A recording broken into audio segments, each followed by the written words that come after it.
Japan में खौफनाक ज़लज़ले के नतीजे में होने वाली हलाकतों की तादाद 48 हो गई।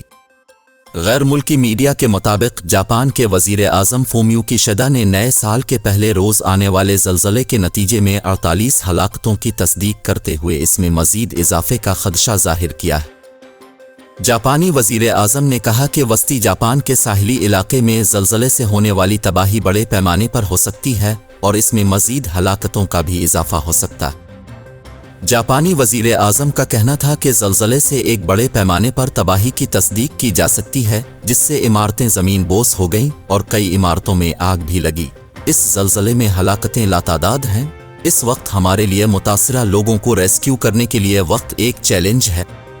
दूसरी जानिब रेस्क्यू हुक्काम का कहना है कि ज़लज़ले से सड़कों को होने वाले नुकसान की वजह से इमदादी कार्रवाइयों में परेशानी का सामना है। ज़लज़ले की मुकम्मल तबाही को जांचने के लिए तबाहाल सड़कों के बाइस रसाई में मुश्किलात है।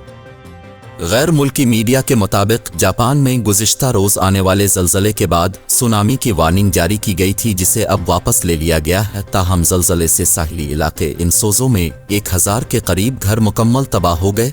इनसोज़ो के मेयर ने इलाके की सूरत हाल को इंतहाई खौफनाक करार दिया है।